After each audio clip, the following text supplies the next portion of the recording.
At this point, you probably know the case of Chris Watts like the back of your hand. His story is one of primitive greed, anger, and disgust from the general population. It's the story of a man who could never have enough. A man who went from having everything to nothing within the span of a week, all from the actions of his own two hands. On August 15th, 2018, Chris was called in to do a polygraph test to see if he was telling the truth about having nothing to do with his family's disappearance. While Chris was a decently convincing liar, how do you feel? Horrible. Horrible? Nervous. Yeah? Just like trying to look at something without nothing there. And you're actually having a significant reaction when you lie, so that is awesome. So thank you for being a horrible liar. No, that's a good thing. That's a good thing. We don't want to be good liars, so thank you for being a horrible liar. And that just shows me that, obviously on the test when they're asking, significant stuff about your wife, if you're lying to that, it's going to be even 10 times more amplified, so. His story not only didn't add up, but there was no way anyone was convinced that he didn't do something to his family, mainly considering the fact that Chris and Shanann were coincidentally having marital discord around the same time Shanann and her kids disappeared. Chris eventually confessed a half-truth that he had murdered Shanann, but to preserve himself from getting too harsh of a prison sentence, lied about how his kids were killed, stating that Shanann had killed them, and in response, he had killed her in a fit of rage. Though this was quickly disproven once the bodies were found. On August 21st, Chris was charged with 5 counts of first-degree murder, and on November 6th, he pleaded guilty. On November 19th, Chris was sentenced to life in prison without parole. After a few prison transfers for security concerns, Chris was eventually housed at the Dodge Correctional Institution, the same prison that infamous serial killer Ed Gein was housed in many years ago. Here, you can see Chris getting processed and getting acquainted with his surroundings. He's lucky that the guards are treating him so nicely. Chris is a heavy security concern, no matter where he goes, and is at risk of being assaulted or worse every day by fellow inmates or even guards. There have even been reports of entire rooms of prisoners booing upon Chris's arrival, which is a huge red flag that he may eventually get snuffed out by fellow inmates if he ever goes into general population. Now, Dodge Correctional Institution isn't necessarily the worst prison you could be in, though it is a maximum security prison. However, Chris's time in prison is not going to be a good one, regardless of if he's in protective custody or not. Chris is a target. There are hundreds of thousands of innocent civilians who discuss online all of the violent things they'd like to do to Chris every day. So just imagine how a bunch of angry prisoners or prison vigilantes probably feel about the whole situation. Chris didn't just kill an adult. He killed 3 children, including an unborn baby. Harming children is a golden ticket to getting snuffed out in prison. As for socialization, the only socialization Chris will probably get are short conversations with guards and with other prisoners who have committed similar atrocities or worse crimes. When Chris was housed in Weld County Jail under close watch protocol, he kept a photo of his slain family on the wall of his cell, along with a Bible he read incessantly. He always slept a lot, and the gravity of what he had done was finally starting to kick in. He wasn't handling the situation well at all, and could be heard crying and becoming despondent.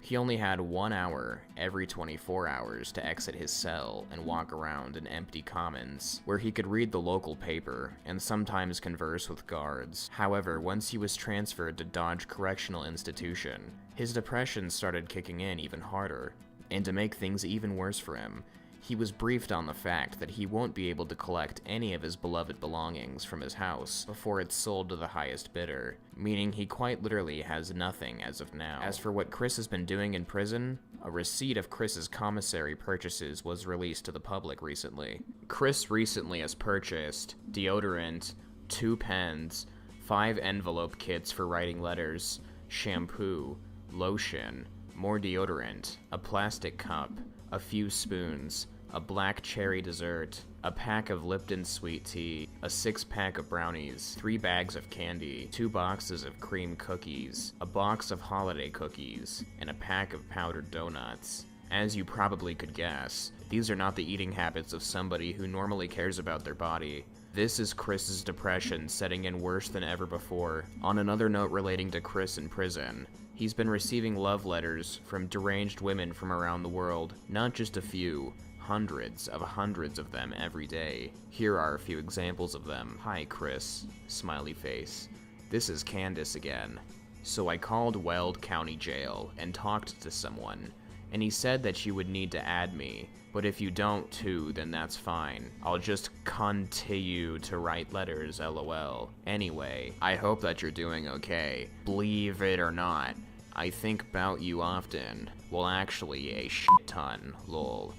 My cousin shared a news story about you on Facebook, and honest to God, I got so upset about the stupid ass comments that assholes were saying about you. OMG. Legit mad as hell. I absolutely do not believe what everyone is saying about you. In my eyes, they're all wrong, like I've said in my previous letters, that I really do care about you. Don't ask me why. Maybe I'm nuts crazy. Well, you could say that again. LOL. Chris, I will stop writing you if you want me to. It's just that I want you to tell me, and that's okay. Well, not really, LOL. I just want you to know that I believe in you 100%. I want to get to know you so bad it's not even funny. I know that we do not know one another, but in my heart, I truly want that to change. Please add me to your visitation life. And trust me, you will not be sorry. Can we be pen pals? Oh god, it's starting to get really scary now. I'm going to your next hearing in November. I will be there for support. Literally, you're on my mind every single day since you were on the news, and I was like, OMFG. Yeah, that's totally the appropriate response. I have to meet this man, and I was determined to do that. Trust me when I say this. I do not care what happened or whatever. Or whatever, really, but I really do care about you. Don't know why, because if I didn't, I would constantly writing you, hoping that you would have been reading them. I mean, I guess one could dream, lol, right? You can call me whenever I will accept the charges in an emoji beat. I'm seriously not even joking. You are very special to me. As you can see, the people writing these letters are very rational people, whose opinions and theories hold a ton of merit.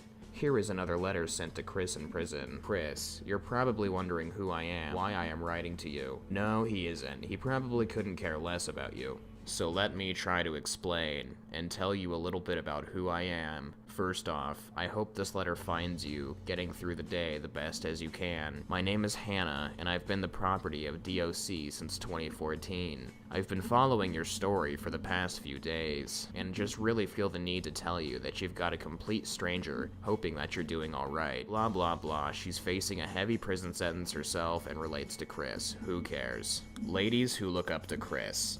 Chris would not look up to you. If you had your way and were in a relationship with Chris Watts, the man who murdered his wife and children over an affair he was having, you'd likely hate yourself after a month of being in the relationship with this abusive, narcissistic turd who would trade you for any other sexy girl in the world that gave him even the slightest glance. Anyways, Chris Watts' prison time has only just begun. It's unknown if he's been assaulted yet, but give it some time, and prisoners will find a way to snuff this guy out. I give him 10 years at the most. His time there is going to be awful, and the highlight of the next decade for him is going to be that maybe he behaves to a point where he's allowed to have a single TV set from 2001. Sure, you could feel bad for him because he's going to be spending the next lifetime crying alone in a cell, eating cake pops, but ultimately know that Chris isn't the only one suffering. I'm pretty sure Chris's kids would have loved to be alive right now, as would his wife. And if Chris is as manly as he seems to think he is, he'll take his punishment with the tiny micro-fragments of dignity he has left.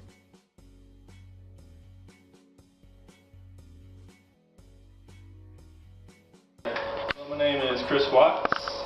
I'm doing my communication speech for Brenda Armentrout. The relationship begins to fall apart, crumble, or fail. You have weakening bonds. You get bored of the everyday routine, and you get distractions such as work, hobbies, relationships, no matter how harmless, even at the job. You also begin to view your future with your partner as a negative future. And the second phase is interpersonal deterioration. Sometimes in a relationship, you maybe make promises that can turn into a major betrayal. or minor arguments that could turn into things where you could say spiteful comments, which turn into bigger problems.